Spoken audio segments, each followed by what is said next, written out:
Hi, so welcome to the 9th week of the course. So one of the topics that originally it's written in the syllabus that we are supposed to cover this week is about phylogenetic trees.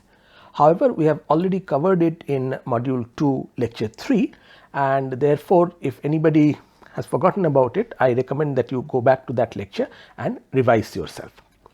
So the main question that we are going to deal with in this particular discussion, I mean today and over the entire week, is one of the biggest questions in biology, which is how new species are formed.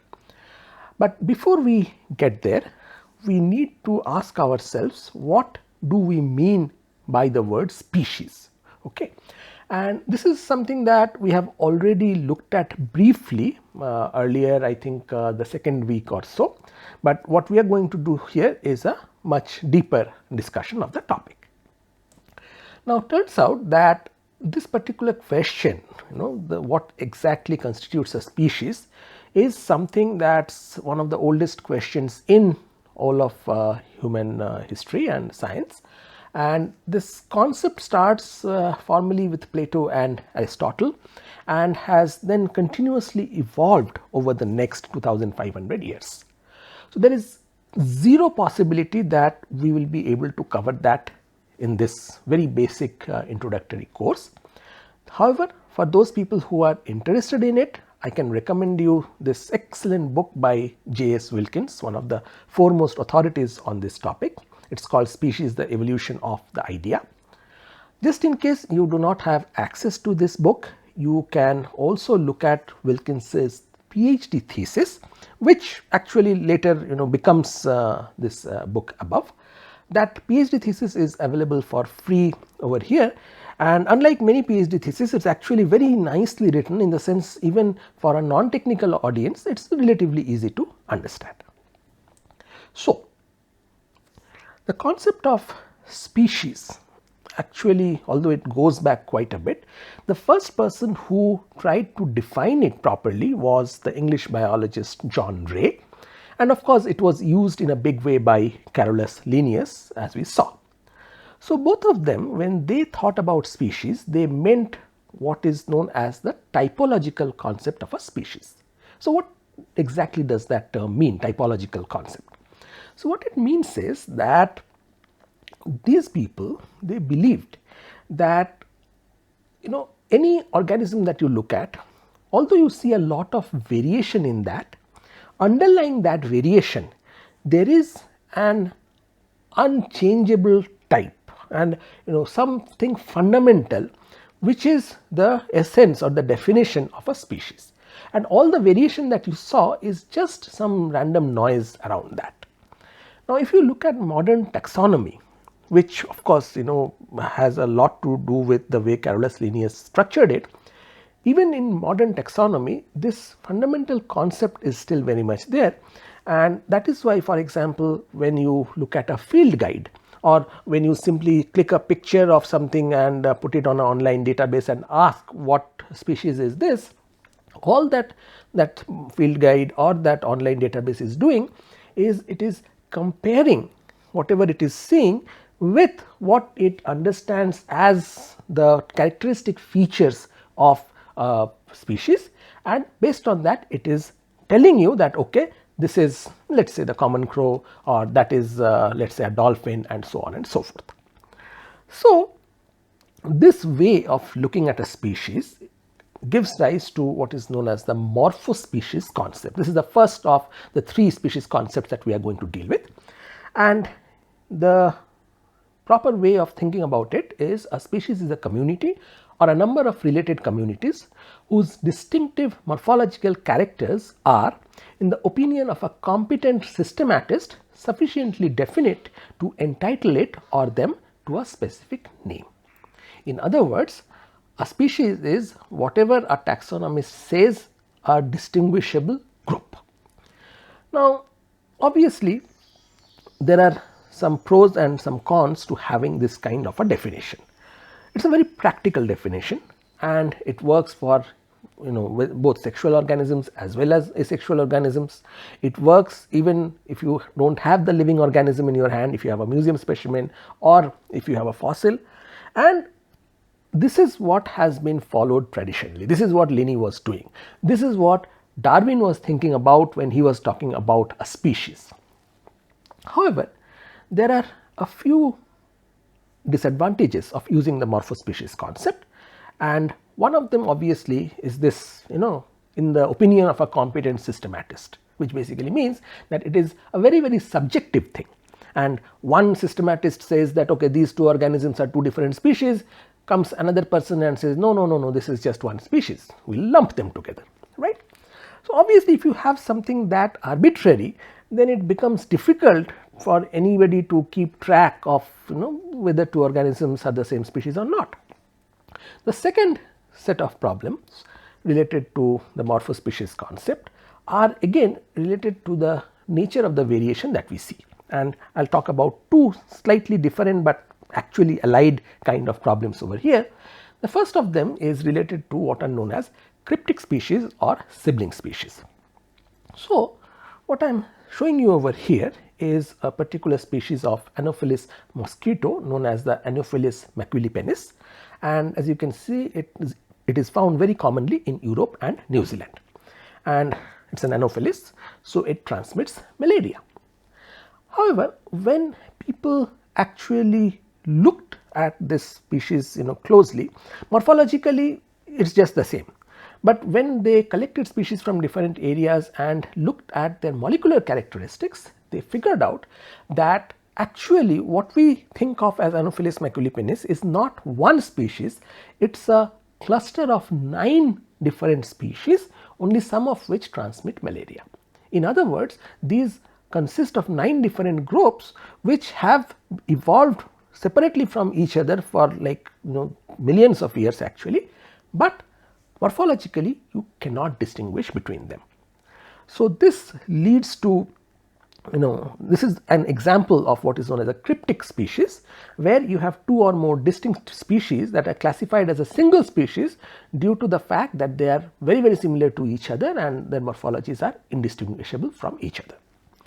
Now, as I said, this figuring out that Anopheles maculipennis actually is 9 different species is something which is very important from a very practical point of view, because only a small subset of those 9 are transmitting malaria, many of them are not, and therefore obviously in all those areas where you have that species which is not transmitting malaria, there you do not really need to worry about it, and you can focus your effort in controlling them only in those areas where you have the species which is transmitting malaria. The other issue with morphospecies concept is completely 180-degree from this, which is best illustrated by this figure. I am showing you 3 photographs of owls and I ask you the question, how many species of owls are here? Now, if you look at this closely, you can see that okay, this one has this very prominent ear kind of a thing, these two do not seem to have them. This one obviously has a very different shape and a very different color, and if you look at its mouth features, okay, this one is slightly reminiscent of this one, but color wise actually okay, all 3 of them are okay, this one and this one are grey, but the patterns are very different. So depending on whether you are a taxonomic lumper or a splitter, you will probably end up saying that all 3 of these are different species, or you might end up saying that this one and this one, the colors are roughly grey, white, etc. Sure, this ear kind of thing is not there, but maybe based on color I will make this one and this one, A and C, as one species, and B as a different species, and so on. However, if you actually study these animals in their native habitat and you look at them closely, you will find that these 2 are actually the grey and rufous morphs of the same species, which is known as the eastern screech owl, Megascops aceo. And why am I calling them the same species? That is because if you look at their calls, they have exactly the same call, they can interbreed with each other, and when there is interbreeding, then the brood can have the same morph simultaneously, which means that in the same nest you can have some of the babies of this morph and some of the babies of this morph coming out of the same parents, which clearly tells you that these belong to the same group of organisms.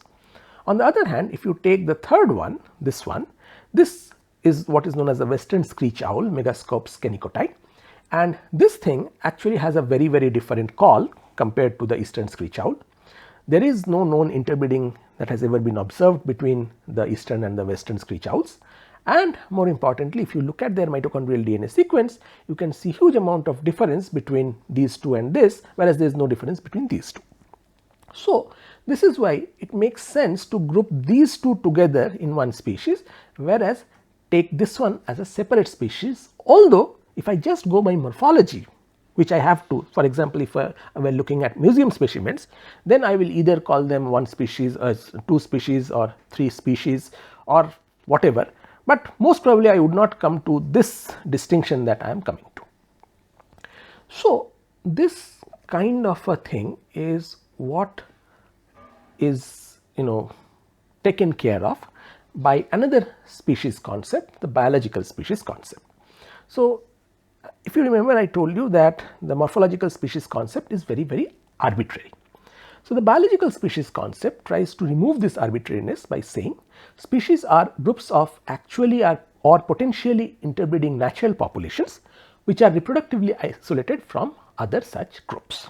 So, the main criteria over here in this definition is reproductive isolation, which implies an inability to exchange genes between the populations.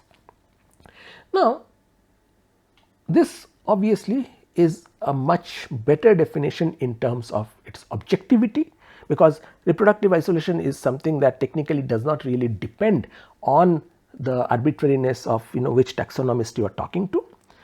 But on the disadvantage side, it is very difficult to unambiguously know which species can exchange genes and which species cannot. Most of the times when we are saying that hey, these two are two different species, we haven't really tried to mate them or haven't really observed them extensively to know that they do not interbreed. We are just making a guess. We are saying that we do not think that they interbreed, and although many a times those guesses work out, but often they do not. And one big example of that is the fact that many species that we think are reproductively isolated, if you actually make them mate, they do mate and they do produce offspring. So, here are two major examples of this from the same two species, lions and tigers. Now, based on their morphology, based on their behavior, anybody will tell you that lions and tigers are two different species.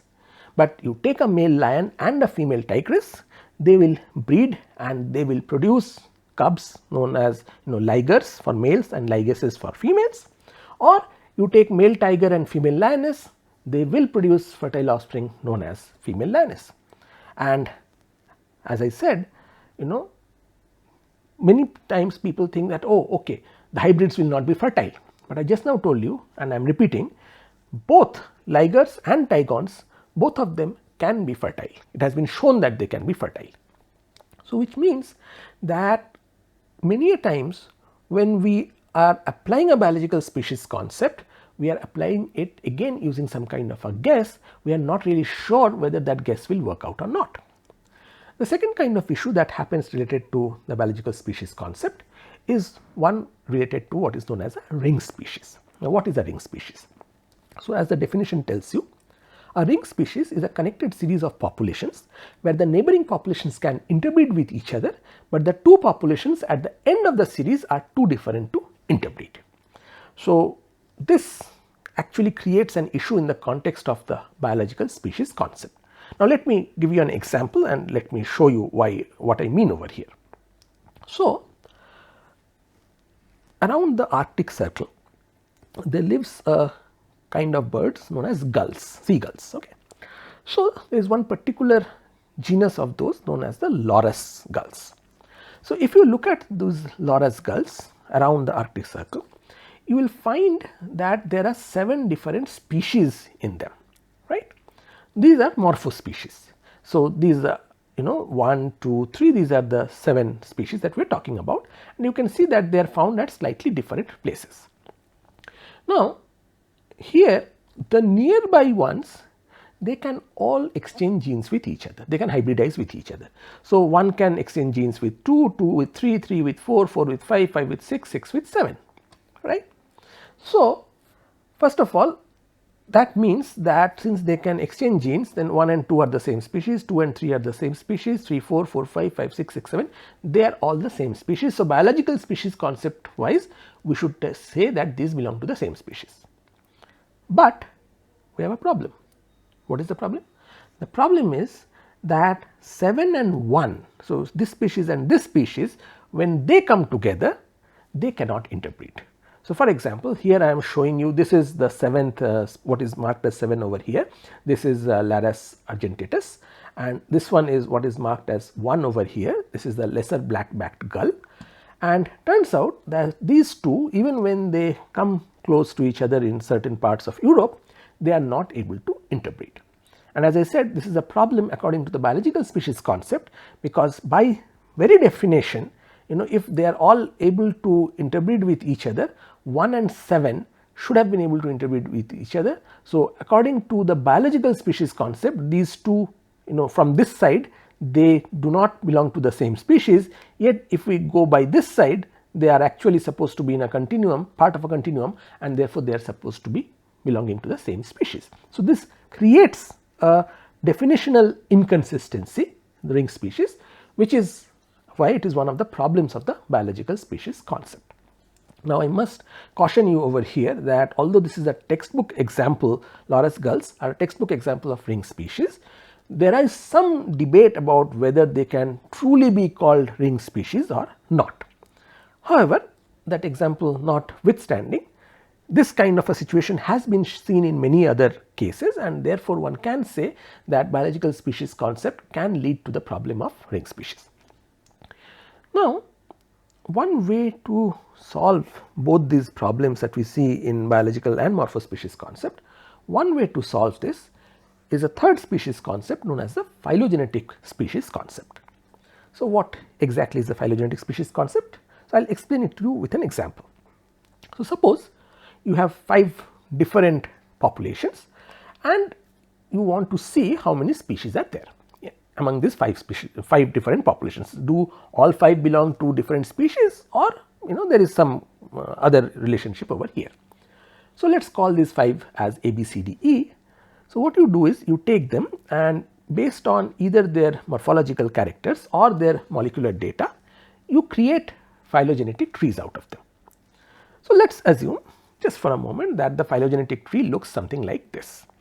So, in this particular case, you can see that A is one monophyletic group, E is another monophyletic group, which basically means they have a clear ancestor. A has a clear ancestor over here, E has a clear ancestor over here.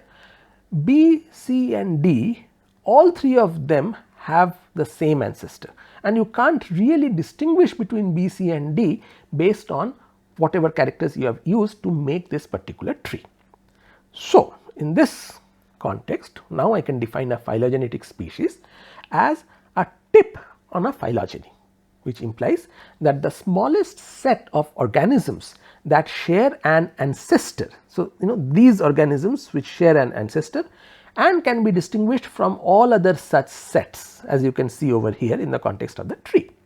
So, A is a phylogenetic species, E is a phylogenetic species, and B, C, D together is one phylogenetic species, and therefore, in this tree there are 3 phylogenetic species. Now, of course, a phylogenetic species, that means explicitly takes the evolutionary relationship and the divergence into consideration while it is delineating for species. Now, on one hand, this is very good, because it can take care of cryptic species, provided you have appropriate molecular data for them. It works for sexual as well as asexual species. It also works for existing or fossil species. Remember, biological species concept only works for sexual species, it does not work for asexuals, and also biological species concept is assuming something about reproductive isolation, which basically means for fossil species or museum species, you cannot figure out anything about whether they could have exchanged genes or not, which means BSC, biological species concept, works only for sexual species and nothing else, whereas phylogenetic species concept can work for cryptic, sexual, asexual, extant, fossil, everything. Morphospecies concept works for everything except cryptic. So, obviously it looks like that phylogenetic species concept is the best one, the one that takes care of pretty much all the problems that we talked about. However, if you think about it closely, it again has a few cons, and the first and the most important problem is that you need a lot of information to make your phylogenies, and sometimes if you have, let us say, only one specimen or two specimen out there, it becomes very difficult to get that much amount of information, and also you can't really make phylogenies out of just one or two specimen. So, practically speaking, making these phylogenies become difficult, and for any phylogeny, remember, it is also going to be very subjective.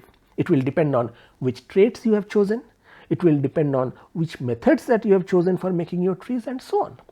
And therefore, these things are extremely subjective, just like the morphospecies concept, and typically it has been observed that depending on how you make the tree to some extent, but typically they end up inflating the number of species quite a bit. Now, of course, some people say, so what is the problem? If it is inflating, why is that a con?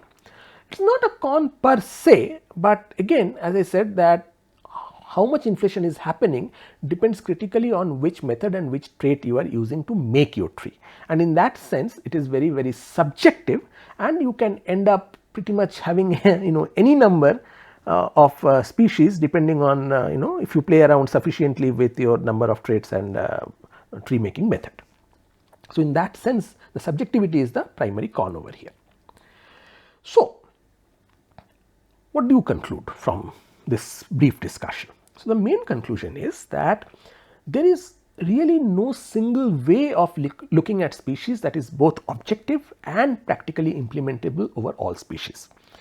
We talked about just 3 of them here. Remember, there are some 24 to 26 definitions in total of species, and for none of them you have this property. So, none of them is both objective and practical, and that is why taxonomists use different definitions of species based on the context in which it is being used, based on how much information is at hand, and so on. So, there is no single way of thinking about species, it is all context specific. Now, given that, now we go back to our original question about how a new species formed, and what constitutes the formation of a new species. Obviously, you now can understand depends on which species concept is being used. So, for example, if you have the morphospecies concept, which is how Darwin thought about it. Okay.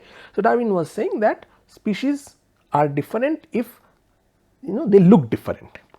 Now, if you think about it, then the Darwinian processes that we talked about, selection, drift, migration, etc., that is sufficient to lead to major differences in terms of the distribution, such that at some point you will put an arbitrary cutoff and say here one species ends and there another species begins. Therefore, what Darwin talked about in the origin of species, those things along with the various other evolutionary forces that we talked about, that is sufficient to explain speciation according to the morphospecies concept.